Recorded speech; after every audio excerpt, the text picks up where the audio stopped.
क्या आपने कभी नोटिस किया है कि मुश्किल हालात में कुछ लोग पूरी तरह घबरा जाते हैं और कुछ लोग बिल्कुल शांत रहते हैं, जैसे उन्हें कोई फर्क ही नहीं पड़ता। सवाल ये नहीं है कि उनके पास ज्यादा ताकत है या ज्यादा एक्सपीरियंस। सवाल ये है कि उनके दिमाग में ऐसा क्या अलग चल रहा होता है। आज हम बात करेंगे एक ऐसे इंसान की जो जिंदगी मौत के हालात में भी काम रहता था। एक समुराई जिसने 60 से ज्यादा फाइट्स लड़ी और एक भी नहीं हारी। उसका नाम था मियामोतो मुसाशी और उसने काम रहने को मेडिटेशन नहीं बल्कि एक सिस्टम की तरह यूज किया। इस वीडियो में हम उसी सिस्टम को स्टेप बाय स्टेप समझेंगे ताकि अगली बार जब प्रेशर आए आप पैनिक नहीं करें बल्कि कंट्रोल में रहें। लेकिन यहां एक गलत फहमी सबसे पहले क्लियर करना जरूरी है। काम रहने का मतलब यह नहीं होता कि आप डर महसूस नहीं करते, और ना ही इसका मतलब यह है कि आप सिचुएशन से भाग रहे हैं।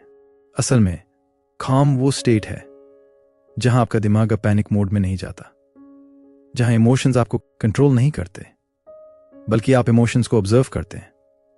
मुसाशी भी डर महसूस करता था, लेकिन फर्क ये था कि वो डर को रिएक्शन में बदलने से पहले पकड़ लेता था।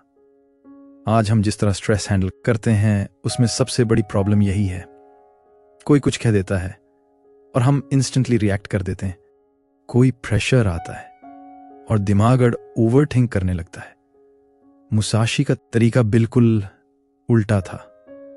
वो पहले रुकता था, सिचुएशन को देखता था और फिर डिसाइड करता था कि नेक्स्ट मूव क्या होगा।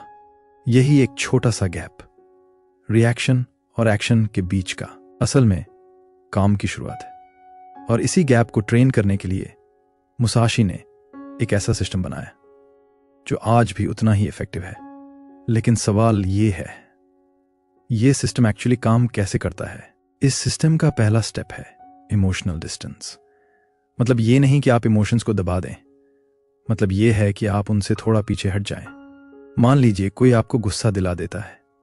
नॉर्मली हम कहते हैं मुझे गुस्सा आ रहा है। मुसाशी इसे ऐसे देखता था, ईज गुस्सा आ रहा है। सुनने में फर्क छोटा लगता है, लेकिन दिमाग के लिए यह फर्क बहुत बड़ा है। पहले सेंटेंस में आप इमोशन बन जाते हैं, दूसरे सेंटेंस में आप इमोशन को देख रहे होते हैं। जैसे ही आप ऑब्जर्व करना शुरू करते हैं, इमोशन की पकड़ ढीली पड़ने लगती है। मॉडर्न साइकोलॉजी भी यही कहती है। जब आप फीलिंग्स को लेबल करते हैं तो दिमाग का पैनिक सेंटर स्लो होने लगता है। मुसाशी को न्यूरोसाइंस नहीं पता थी, लेकिन उसे ह्यूमन माइंड की ट्रेनिंग अच्छे से आती थी। वो जानता था कि अगर इमोशन कंट्रोल में आ गया तो सिचुएशन अपने आप साफ दिखने लगती है। लेकिन इमोशनल डिस्टेंस अकेला काफी नहीं था, क्योंकि काम रहने का असली टेस्ट तब आता है जब प्रेशर आने वाला हो और आपको पहले से पता हो कि कुछ गलत होने वाला है। यहीं से शुरू होता है सिस्टम का अगला हिस्सा। अब आता है इस सिस्टम का दूसरा स्टेप, एंटिसिपेशन। ज्यादातर लोग प्रेशर तब महसूस करते हैं जब चीजें अचानक होती हैं, जब दिमाग को सोचने का टाइम ही नहीं मिलता। मुसाशी ऐसा कभी होने नहीं देता था। वो लड़ाई शुरू होने से पहले ही लड़ाई को पढ़ चुका होता था। वो सामने वाले के बॉडी लैंग्वेज को देखता था, उसके खड़े होने के तरीके को, उसके हाथों की मूवमेंट को।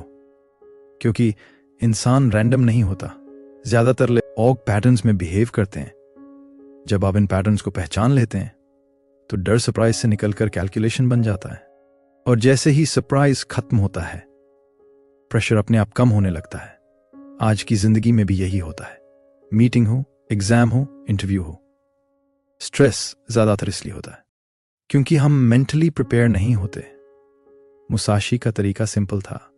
वर्स्ट केस पहले इमेजिन करो और फिर अपने रिस्पॉन्स को पहले डिसाइड कर लो। जब सिचुएशन आती है तो दिमाग पैनिक नहीं करता, क्योंकि वो पहले से वहां जा चुका होता है। लेकिन एंटिसिपेशन का भी एक लिमिट होता है। अगर दिमाग ओवरथिंक करने लगे तो काम फिर से टूट जाता है।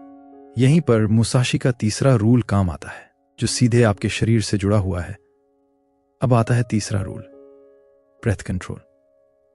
अक्सर हम सोचते हैं कि हम घबराते हैं इसलिए सांस तेज हो जाती है।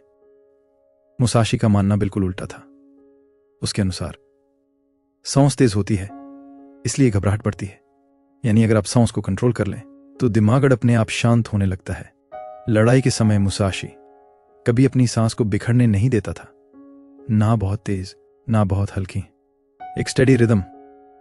आज साइंस भी यही कहती है, स्लो और डीप ब्रीदिंग दिमाग को सिग्नल भेजती है कि सिचुएशन कंट्रोल में है।